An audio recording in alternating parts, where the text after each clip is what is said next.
L'édito politique, comme chaque mercredi, c'est avec vous, Françoise Degois. Bonjour Françoise. Bonjour Patrick. Avec la politique et le conflit au Proche-Orient, la tragédie des charniers découverts hier dans les kibboutz, dont on a parlé tout à l'heure, une tragédie qui fracasse aussi le débat politique en France. On l'a vu avec la France insoumise. Oui, et cette fois plus que d'habitude, parce que nous sommes dans un acte de barbarie global jamais atteint. Et cette tragédie acte déjà, Patrick, on peut le dire, la rupture de l'union de la gauche, en refusant de nommer le Hamas pour ce qu'il est, c'est-à-dire une organisation terroriste fanatisée et le principal obstacle de la paix entre Israël et les Palestiniens, en renvoyant quasiment dos à dos ce Hamas et le gouvernement d'extrême droite israélien, en polémiquant depuis 4 jours avec la terre entière, que ce soit avec le CRIF, ses alliés de gauche traités de menteurs ou de futiles. Eh bien, Jean-Luc Mélenchon a lui-même acté la fin de la NUPES. Ses propos, l'attitude générale des Insoumis, l'ambiguïté sur le Hamas, tout cela heurte profondément l'ensemble de la gauche et la fracasse. Olivier Faure, qui recherche, vous le savez, en permanence l'équilibre entre toutes les formations, l'a même laissé échapper hier. Oui, ça va laisser des traces, comme Fabien Roussel, acte 1 d'ailleurs. Eh bien, il n'y aura pas de contre-budget commun présenté par la NUPES, et donc la suspension du travail parlementaire en commun. Alors, l'entêtement de LFI a considéré le Hamas comme une branche armée, autrement dit presque comme une armée régulière.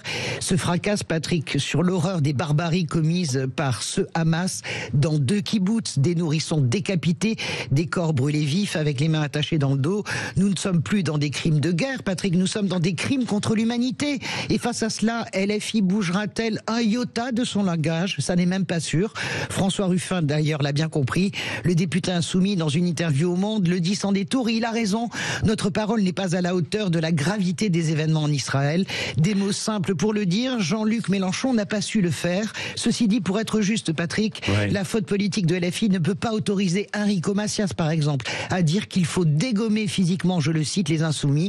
Cette déclaration est tout à fait honteuse. On rappellera aussi que LFI n'est pas responsable du comportement du Hamas. Ça va mieux aussi en le disant dans l'abrasion générale du débat. Oui, est-ce que ça peut rattraper aussi Emmanuel Macron et le gouvernement là? Oui, aussi, car le silence d'Emmanuel Macron ne pourra pas durer. Il y a bien sûr nos otages. Il s'est exprimé un peu. Oui, on marche sur des œufs. Il a dit que c'était un chantage insupportable. Ils sont retenus à Gaza. Mais comment agit-on? Vous savez, Patrick, la France depuis longtemps n'a plus de levier dans cette région. On n'a pas d'interlocuteur.